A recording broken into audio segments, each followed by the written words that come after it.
क्या पूरे ब्रह्मांड में पृथ्वी एक ऐसी प्लेनेट है जी पर लाइफ मौजूद है, या फिर ब्रह्मांड में पृथ्वी जैसे और भी प्लैनेट्स मौजूद है जिन पर लाइफ होने की पॉसिबिलिटी है? इस वीडियो में हम ऐसे ही एक प्लेनेट के बड़े में जाने वाले हैं जिसे हाल ही में डिस्कवर किया गया है। इसे नासा के टेस्ट नाम के टेलीस्कोपिक खोज है, जिसका कम ही है कि ब्रह्मांड में पृथ्वी जैसे प्लांट की तलाश कर इसने एक ऐसा एक्सोक्रेट खोज है जो कि पृथ्वी से 95% मिलर है। और साइंटिस्ट का मानना है कि इस प्लेनेट पर पानी भी मौजूद है, जिससे इस पर लाइफ होने की संभावना काफी ज्यादा है। ये प्लेनेट हमसे करीब 100 लाइट ईयर की दूरी पर मौजूद है।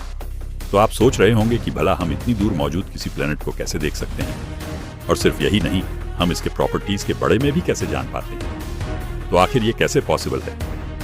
इन सब सवालों का जवाब है नासा का टेस्ट टेलीस्कोप, जिसका फुल फॉर्म है ट्रांजिस्टर, जो कि उन प्लेनेट को कहा जाता है जो हमारे सोलर सिस्टम से बाहर मौजूद एस्ट्रोनॉमर्स सालों से कई टेक्निक्स का इस्तेमाल, मगर यह टेलीस्कोप एडवांस ट्रांसलेट टेक्निक पर काम करता है। ट्रांसलेट मेथड में स्टार से ए राय लाइट के बेसिस पे एक्सोप्लांट का पता लगाया जाता है। जब स्टार के सामने से कोई फ्लाइट मूव करता है, तब स्टार से ए रही लाइट थोड़ी कम हो जाती है। इसी आधार पर यह टेलीस्कोप कैलकुलेटर करता है कि लाइट कितनी कम आई है। इसे और अच्छे से समझना के लिए मान लीजिए कि किसी करण चंद रात की जगह दिन में निकाल आए, तो जब चंद सूरज से बिल्कुल सीधी लाइन में आलिंगन होगा, सूर्य ग्रहण की तरह, तब चंद से ए रही रोशनी को यह काफी हद तक ब्लॉक कर देगा, जिससे हम साफ साफ पता चलेगा कि सूरज के सामने कोई ऑब्जेक्ट है।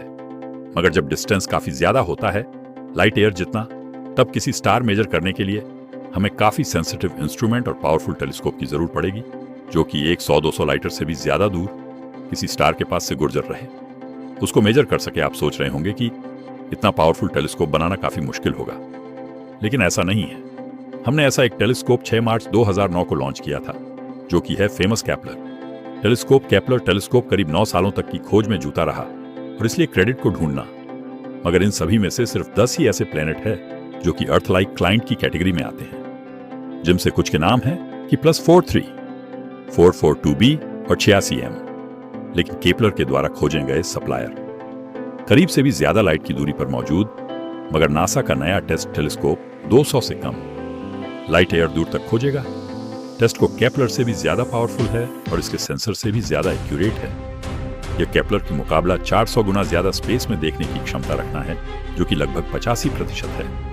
मगर रिसेंटली इसने का पता लगाया है जी, पर साइंटिफिक कमेटी में सबकी नजर है, क्योंकि यह हमारे पृथ्वी से ऑलमोस्ट सिमिलर है। तो आई चलते हैं। संगीत सॉथर्न पार्ट में मौजूद है। इसका सूरज एक एम टाइप कैटेगरी में आता है, जो कि हमारे सूरज के मुकाबला यह हमारे सूरज से लगभग 60% छोटा और हल्का है। इसका टेम्परेचर सूरज के मुकाबला आधा है। TOI 700 सोलर सिस्टम में हमने कारी 4100 क्लाइंट की खोज की है, जिसमें से 22700D को सबसे पहले 3 जनवरी 2020 में खोज गया, जो कि आकार में लगभग पृथ्वी जितना ही बड़ा है। यह अपने स्टार से करीब 24 मिलियन किलोमीटर दूर है। इसे पृथ्वी से कंपेयर करें तो पृथ्वी सूरज से 150 किलोमीटर की दूरी पे है। इस प्लेनेट का एवरेज टेम्परेचर -16 डिग्री सेल्सियस है, जिसका एक साल सिर्फ 37 दोनों का ही होता है। यह पृथ्वी से 1.5 टन ज्यादा भारी है, और यह पृथ्वी से करीब 1.2 टाइम्स ज्यादा भारत है। हालांकि इसका टेम्परेचर थोड़ा कम है, लेकिन इस पर ठीक एटमॉस्फेयर होने की संभावना है, जो इसे ग्राम रखना में मदद कर सकती है, जिसके कारण इसका एवरेज टेम्परेचर 150 डिग्री सेल्सियस है, और इसे एक साल पूरा करने में सिर्फ 10 दोनों का ही समय लगता है। इसका मास पृथ्वी से 1.1 टाइम्स सी बड़ा है, जो कि लगभग पृथ्वी जितना ही है।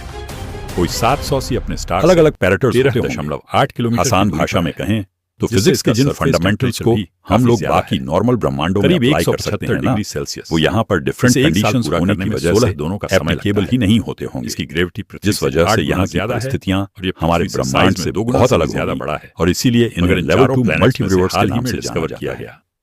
टॉय 700A काफी है। अब आता है लेवल 3 मल्टीवर्स के मुकाबला क्वांटम मैकेनिक्स के साथ खेलता है। ये प्लेनेट, और देखो इसके लिए हम हाईली रेकमेंड करेंगे। इसका साइज करीब 95% पृथ्वी जितना है। इसका सरफेस पृथ्वी की तरह ही रॉकी है, जो कि इसे लाइफ के लिए काफी ज्यादा सूटेबल बताता है। और सिर्फ यही नहीं, ये अपने स्टार के हैबिटेबल जोन में भी ऑन ऑर्बिट करता है, जिसका मतलब कि इस पर लिक्विड वाटर होने की भी काफी संभावना है। गोल्डीलॉक्स जोन सूरज से एक पर्टिकुलर डिस्टेंस को कहते हैं, जहां पर अगर कोई फ्लैट मौजूद है तो उसे पर पानी के लिक्विड फॉर्म में रहने की ज्यादा संभावना है। अगर कोई हैबिटेबल जोन के आगे है तब सूरज की गर्मी की वजह से पानी भाप बन जाए, और अगर प्लेनेट हैबिटेबल जोन से पीछे हैं तब पानी जाम जाएगा। इसीलिए हैबिटेबल जोन में रहने के लिए प्लेनेट को एक दूरी मेंटेन करनी होती है पानी के लिक्विड फॉर्म में मौजूद रहने, क्योंकि साइंटिस्ट का मानना है पानी जीवन के पनपन के लिए काफी जरूरी है, और हमें तो पता ही है कि पृथ्वी पर जीवन की शुरुआत पानी से ही हुई थी। इसीलिए हम जब दूसरे प्लेनेट पे जीवन की तलाश करते हैं तो हम प्लेनेट को ये देख के डिसाइड करते हैं कि वो हैबिट्यूल में है या नहीं, जिससे उसे पर जीवन होने की संभावना काफी ज्यादा होगी। कोई 700 का एटमॉस्फेयर पृथ्वी से काफी मिलता जुलता,